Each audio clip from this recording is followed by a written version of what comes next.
ये है सुभद्रा कुमारी चौहान जी के द्वारा लिखी गई कहानी होली।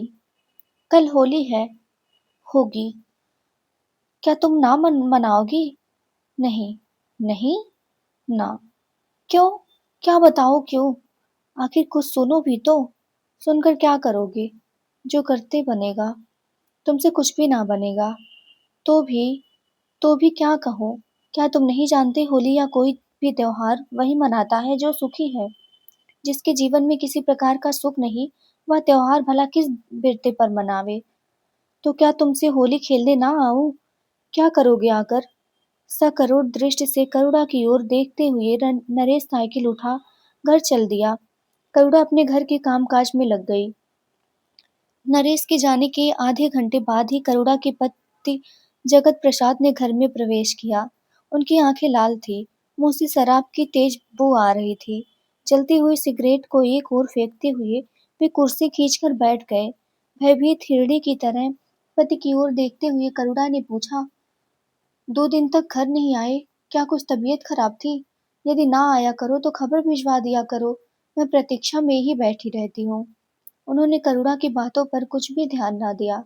जेब से रुपए निकालकर मेज पर ढेर लगाते हुए बोले, पंडितानी जी की तरह रोज ही सिखा दिया करती हो कि जुआ ना खेलो, शराब ना पियो, यह ना करो, वह ना करो। यदि मैं जुआ ना खेलता तो आज मुझे इतने रुपए इकट्ठे कहाँ से मिल जाते। देखो, पूरे 1500 हैं।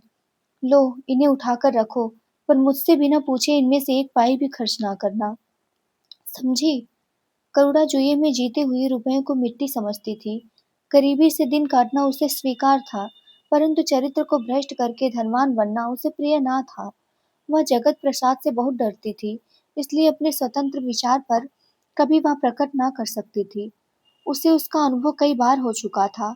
अपने स्वतंत्र विचार प्रकट करने के लिए उसे कितना अपमान, कितनी लांछना और कितना तिरस्कार सहना पड़ता था।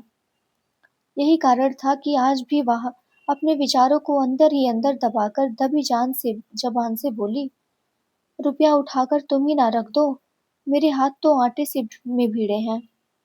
करुणा के इस उत्तर से जगत प्रसाद क्रोध से तिलमिला उठे और कड़ी आवाज से पूछा, क्या कहा? करुणा कुछ ना बोली, नीची नजर किए हुए आटा शांति रही।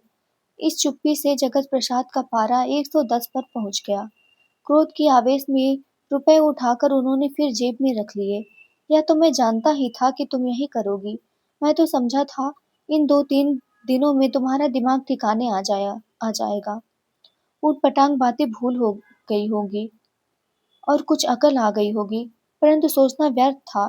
तुम्हें अपनी विद्वता का घमंड है, तो मुझे भी है। लो, जाता हो, अब रहना सुख से। कहते कहते जगत प्रसाद कमरे से बाहर निकलने लगे।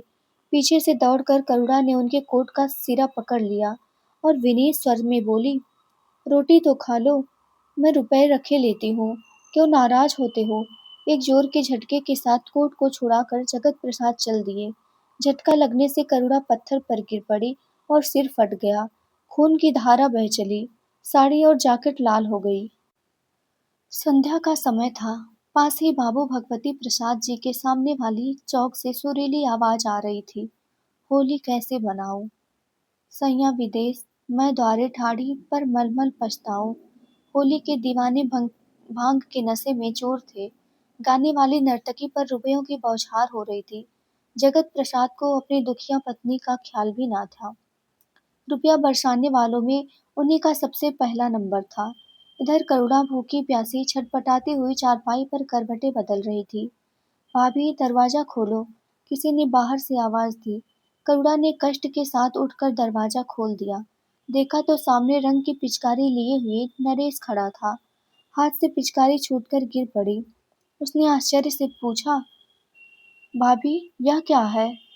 करुणा की आंखें छलछला आई। उसने रुधे हुए कंठ से कहा, यही तो मेरी होली है भैया। तो ये थी कहानी। आशा करती हूँ आप लोगों को पसंद आई होगी।